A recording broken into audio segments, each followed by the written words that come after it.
Welcome all. जैसा कि हम सबको पता है, एग्ज़ाम का काउंटडाउन शुरू हो गया है। जल्दी ही एग्ज़ाम आने वाले हैं। उसी को ध्यान में रखते हुए प्रीवियस ईयर क्वेश्चन पेपर की सीरीज शुरू की हुई है और उसमें आज का जो इम्पोर्टेंट पेपर है वो है, देखिए, information technology and cyber laws. ये LLB 6 सेम के स्टूडेंट्स के लिए बहुत ही बेनिफिट होने जा रहा है। तो विद्यार्थियों, आज का ये सब्जेक्ट है information technology and cyber laws. बहुत ही इंपॉर्टेंट है, ये ऑप्शनल में है। हालांकि RTI अलॉट किया जाता है स्टूडेंट्स को क्योंकि वो आसान रहता है, लेकिन फिर भी कुछ स्टूडेंट साइबर लॉ को भी चूज़ कर लेते हैं।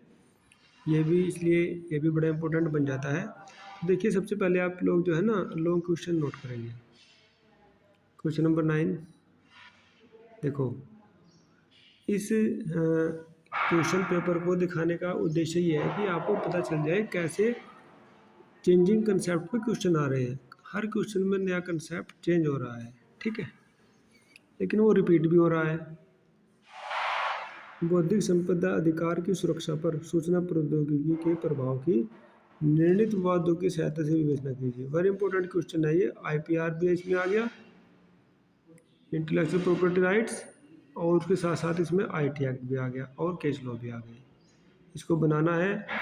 इसको कैसे इसका आंसर ढूंढोगे? पहले क्वेश्चन को पढ़ो, फिर उसको अपने यूनिक में बुक में देखो, मिल जाए तो ठीक है, अदरवाइज AI की मदद से गूगल पे जा कर के वहाँ से पूरा क्वेश्चन टाइप कर दो ये, या इसका फ़ोटो बना लो, तो अपने आप ही इसका जितने पेज का आप आंसर चाहते हो, 10 पेज का, 20 पेज का, 5 पेज का, वो AI उसको मिनटों सेकंडों में निकाल के दे देगा, ठीक है। तो AI का यूज करके इसका बिल्कुल बढ़िया और शानदार हेडिंग वाला आंसर अपनी नोटबुक में नोट करेंगे और उसको फिर एग्जाम में लिख देंगे। ये इसका शॉर्ट ट्रिक है बताने का, ठीक है। अदरवाइज इसमें काफ़ी टाइम वेस्ट होता है विद्यार्थियों को। 10 पे देखिए, संगणक भंजन से आप क्या समझते हैं? इसके कौन से विभिन्न प्रकार हैं? इससे संबंधित विधि व वाद विधि की विवेचना कीजिए। लॉ में जो है ना, केस लॉ का बड़ा इंपॉर्टेंट रोल होता है। वो केस लॉ देखो, दोनों में ही केस लॉ पूछा इसने। व्हाट इज कंप्यूटर हैकिंग, ठीक है, हैकिंग होता है जो, समझ जाते हैं इसको, हिंदी इंग्लिश दोनों में देखना है क्योंकि ये टेक्नोलॉजिकल वर्ड है, टेक्नोलॉजी टर्मोलॉजी है, तो इसको हम इंग्लिश में भी काफ़ी नोन रहते हैं उन शब्दों का, तो उसको देखिएगा। What is various types discuss the law and cases law related to it. 11 पे देखो, नोट करो 11। साइबर टेररिज्म बहुत इंपॉर्टेंट है ये, साइबर टेररिज्म वाला। ये IT एक्ट 2002 में भी है। Cyber terrorism is a challenges in the era of information technology discuss. सूचना प्रौद्योगिकी में साइबर आतंकवाद एक चुनौती है, ठीक है। 12 पे मैंने बताया उसका जो आंसर अगर यूनिक में नहीं आ रहा है तो AI की मदद से कैसे आंसर निकाला जा सकता है, ठीक है। 12 पे देखिए, discuss the composition powers and function of cyber appellate tribunal CAT with related provisions. Very important. 13 पे देखो, सूचना प्रौद्योगिकी ने निजता के अधिकार को किस तरह प्रभावित किया? भैया बहुत प्रभावित किया है इसने। विवेचना कीजिए, विवेचना करनी है इसकी, ठीक है।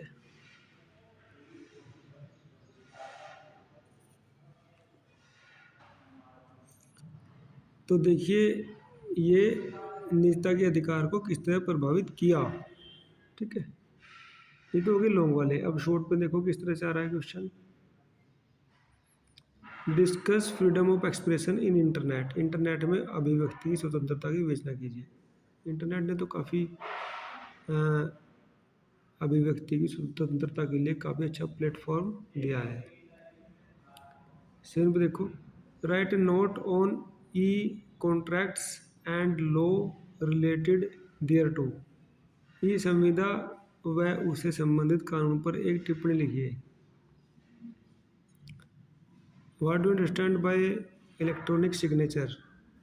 What are the duties of subscriber upon acceptance of electronic signature certificate, important question है ये। वेरी शॉर्ट पे आइएगा आप। देखो वेरी शॉर्ट कैसा आ रहा है, किन्हीं दो प्रश्नों के उत्तर दीजिए। ये तो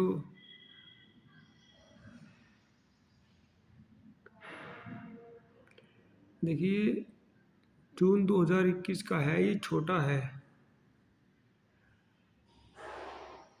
आपको ना सारों के उत्तर देने हैं, दो के नहीं, पांचों के पांचों के उत्तर देने हैं, ठीक है। ये दरअसल तब का है जब कोरोना टाइम चल रहा था, तब उन्होंने पेपर छोटा किया था, लेकिन अब पेपर फुल लेंथ में आएगा। ओके, तो computer system, what is computer system, very easy question. Data, आंकड़े क्या होते हैं, उसको लिखना है डेफिनेशन में। फिर प्रोटेक्टेड सिस्टम, देन इंटरमीडियरी, ठीक है, इंटरमीडियरी है, ये मध्यवर्ती होता है। और फिर साइबर स्पेस।